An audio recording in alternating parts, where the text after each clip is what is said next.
How I Curbed My Sex Addiction. Submitted by bigkidtable. I'll be honest, I'm a slut, a tramp, a whore, a floozy. Forget female empowerment and sexism. I don't need any excuses for what I do. 6 nights out of the week, I park myself at a bar, ordering a Manhattan from the bartender. I cinch down my shirt and tap my stilettos as I wait for the first one to take the bait. That's if the bartender doesn't catch my eye first. I have standards, but mostly any regular Joe will do to feed my hunger, especially when the pool is small on quiet nights. I'm proud to say that I'm a sharp woman. I have my wits about me. I carry pepper spray and a hand knife in my Louis Vuitton in case my nights end up awry, and I never drink more than I can handle. That's why this story is so peculiar. I met him at Bemelman's, a swanky, upscale place on the Upper East Side. The lights dimmed as he came through the door and slipped into the seat beside me. I stole a side glance his way as I took the last sip of my drink. His profile was chiseled and his features were dark, just what I liked. I nodded to the bartender for another. "Make it 2, on me." His low voice rumbled with an accent I couldn't quite place. I curled my toes in excitement and smiled his way.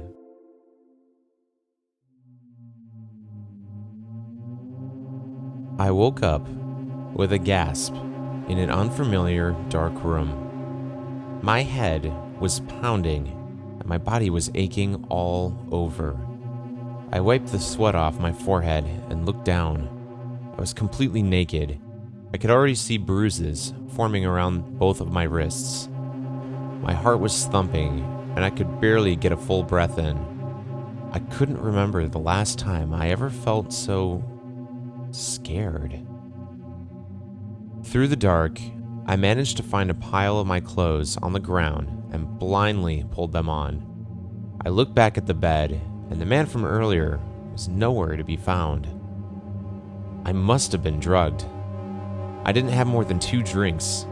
He must have slipped something to me.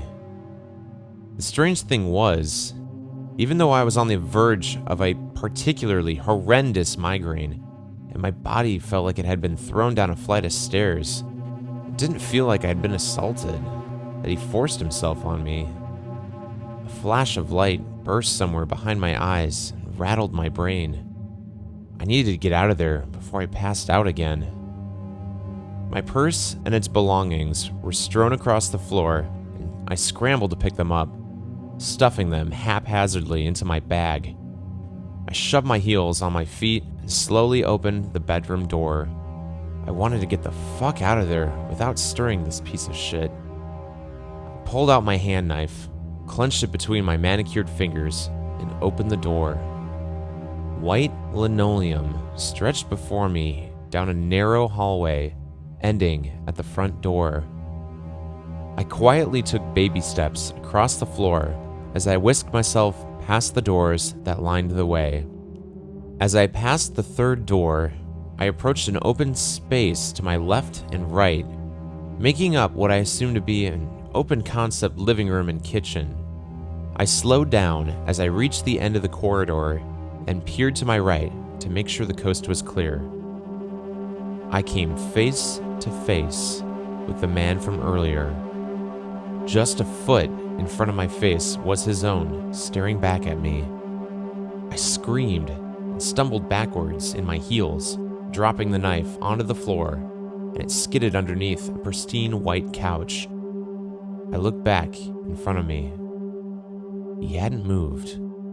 In fact, he didn't even look like he was breathing.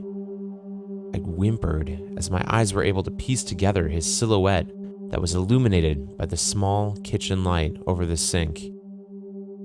He was crouching on top of the kitchen island. God, it was so inhuman-like, crouching on the island like a goddamn creature from Lord of the Rings or whatever the fuck it's called. His head was so low to the surface of the countertop, with his knees clearing the top of his head, that I thought his back was gonna snap. His arms were dangling over the edge of the island, just hanging there, so lifeless and white, and so goddamn still.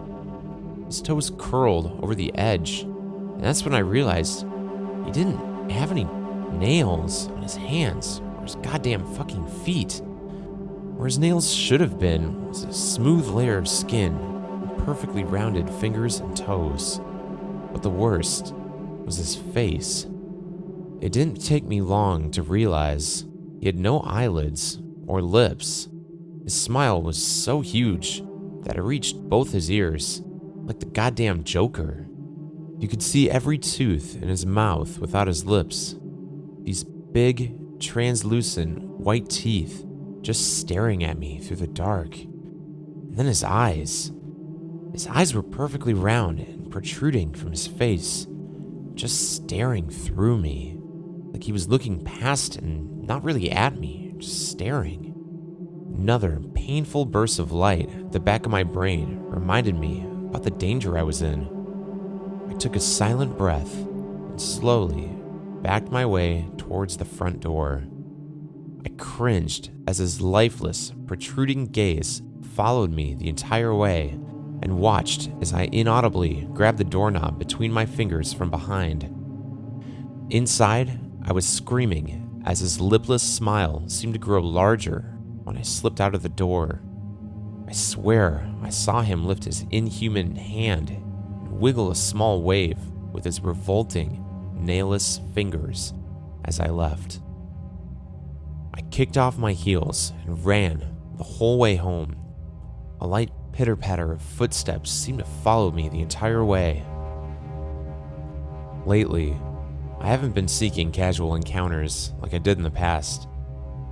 After that night, the hunger that I had since I was 15 years old extinguished inside me. Instead, a set of personal rituals seemed to have replaced my previous type of compulsion. Before going to bed, I made sure to check behind the shower curtain 4 times. I turned the bedroom light on and off the same amount as well. I curled up into bed and gazed out my window, mindlessly fingering the bald patch of hair that appeared behind my ear recently. I think I started thoughtlessly pulling it out around the same time I started checking behind the curtain and turning the light off and on compulsively. My eyelids became heavy, and I focused on a small object sitting outside in my tree. I smiled.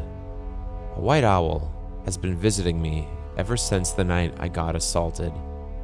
I like to think he knows the comfort he brings by watching over me. As I drifted off to sleep, I was welcomed immediately by a familiar, bright burst of light that led me into my dreams.